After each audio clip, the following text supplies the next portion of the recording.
Bonjour chers camarades boursicotteurs, j'espère que vous allez bien. L'écart entre la politique monétaire de la Banque du Canada et de celle de la Réserve fédérale américaine risque-t-il de se creuser? Eh bien, c'est fort possible si on regarde ce qui se passe du côté du marché de l'emploi, qui est un bon indicateur sur ce que devrait faire chacune de ces deux banques centrales. Alors, regardons ça ensemble et bien sûr, penchons-nous par la suite sur les conséquences de cet écart s'il est appelé à se creuser davantage. D'abord, la semaine dernière ont été publiées du côté du Canada et des États-Unis les plus récentes données sur le marché de l'emploi.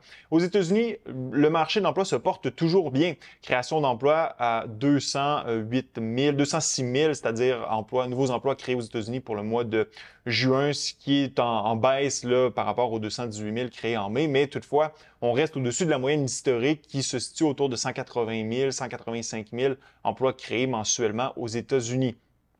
Si vous regardez la croissance des salaires, bonne nouvelle de ce côté-là aussi pour la Fed. Donc, les pressions inflationnistes se retrouvent diminuées compte tenu que sur une année, la croissance des salaires s'établit maintenant à 3,9 en baisse par rapport à 4,1 au mois de mai.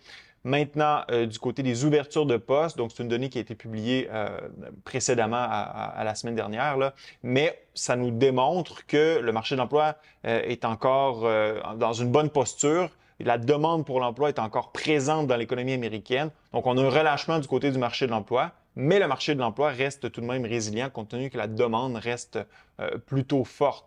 Maintenant, si vous allez voir le household data, donc au lieu de regarder le nombre d'emplois créés, regardons le nombre de gens qui sont entrés sur le marché du travail. Eh bien, le nombre de gens qui sont à l'emploi a augmenté de 116 000 au mois de juin.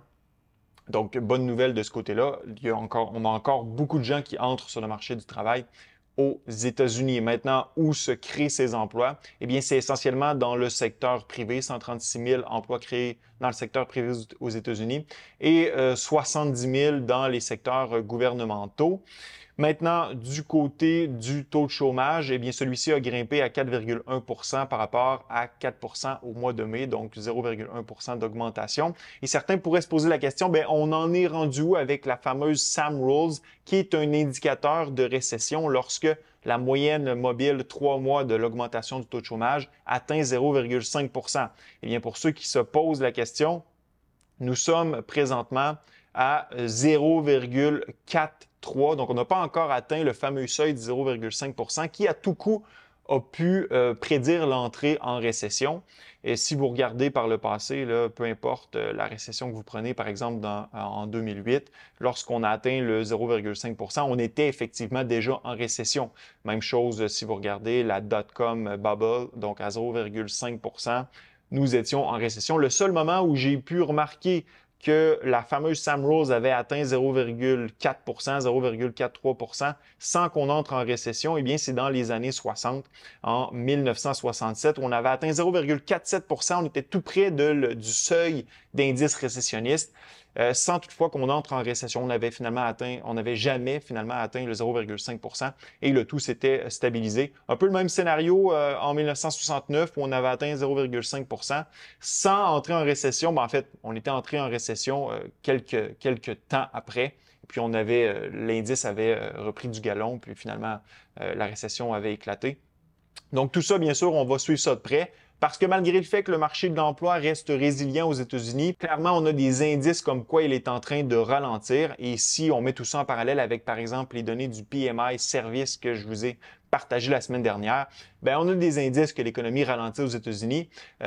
Par contre, c'est un peu trop tôt pour la Réserve fédérale américaine de changer son discours qu'on connaît, c'est-à-dire que, bon, elle va surveiller les données qui vont être publiées, qu'elle veut s'assurer que la tendance inflationniste soit clairement ancrée vers un retour à 2 Donc, Jérôme Powell, qui était en comité devant le Congrès au cours des 2 derniers jours, a répété un peu les mêmes choses qu'il répète depuis plusieurs semaines déjà. Mais ce discours est appelé à changer au courant des prochaines semaines et des prochains mois, ce qui risque de nous mener vers une première baisse de taux directeur du côté de la Fed au courant de l'automne. En fait, j'y reviens dans quelques instants. Si vous regardez, par exemple, les attentes inflationnistes des consommateurs, on est de retour autour de 3 ce qui était essentiellement où on se trouvait avant la pandémie. Et du côté de l'inflation, même si celle-ci stagne quelque peu depuis plusieurs mois, eh bien, la tendance récente est à la baisse. Donc, on souhaite tous éventuellement que l'IPC retourne vers le 2 et on est en voie d'y retourner, du moins si on se fie à la tendance récente. Maintenant, prévision du marché par rapport au taux de la Fed, eh bien, première baisse pour septembre. Donc, justement, Jérôme Powell risque au courant des prochaines rencontres là, du FOMC de modifier son discours pour ouvrir la porte à une première baisse de taux d'intérêt. Maintenant, au Canada, ben, c'est un peu différent de ce qui se passe du côté des États-Unis. Le marché d'emploi est, est un peu moins en bonne santé. Lorsque les données ont été publiées vendredi dernier, on a enregistré pour le mois de juin une perte de 1400 emplois au Canada. Bon, c'est pas la fin du monde, c'est pas la première fois non plus au courant des derniers mois qu'on enregistre une baisse du côté de l'emploi au pays. Donc, ça a été le cas, par exemple, au mois de mars dernier, où on a eu une baisse de 2200 emplois. Mais dans ce cas-ci, clairement, il semble avoir une tendance qui est en train de s'inscrire. Par exemple, avec une bonne création d'emplois de 90 000 emplois en avril, par la suite 26 000 en mai, puis là, on a une perte de 1 400 emplois. Évidemment, si ça se poursuit au courant des prochains mois, ben, ça va nous indiquer que clairement, l'économie canadienne est en fort ralentissement et probablement que cette donnée va être lue par la Banque du Canada comme un signe que l'économie canadienne ralentit substantiellement. Maintenant, du côté du taux de chômage, bien, celui-ci a encore augmenté. On est à 6,4 en juin par rapport à 6,2 en mai, donc une hausse de 0,2 mauvaise nouvelle du côté de la croissance des salaires au pays qui a progressé de 5,4 sur un an. Donc, bien sûr, ça ajoute aux pressions inflationnistes. J'y reviens sur l'inflation au pays dans quelques instants. Du côté de la création d'emplois, en juin, essentiellement, c'est du côté du secteur privé, donc 5 400 emplois du côté du secteur privé qui ont été créés. Même chose, environ 7 700 emplois du côté du secteur des travailleurs autonomes. Perte d'emploi du côté du secteur public. Par contre, si vous regardez le portrait de façon plus large là, sur la dernière année, l'essentiel des créations d'emplois au pays, ou la grande majorité des créations d'emplois au pays se sont faites dans le secteur public, c'est-à-dire 182 000 emplois créés dans le secteur public par rapport à 100 000 dans le secteur privé, en augmentation du côté du secteur public de 4,3 et seulement de 0,8 du côté du secteur privé. Donc, bien sûr, tout ça pèse sur l'économie canadienne, compte tenu que ça n'aide pas à augmenter la productivité au pays. Du côté de l'inflation, donc je vous ai dit que j'allais y revenir, nous y voici. Clairement, le dernier rapport qui a été publié, je l'ai analysé avec vous sur la chaîne, on dénotait une réaccélération minime du côté de l'inflation au pays, ce qui m'avait amené à dire que la Banque du Canada avait peut-être été un peu trop précoce dans sa décision d'abaisser son taux directeur.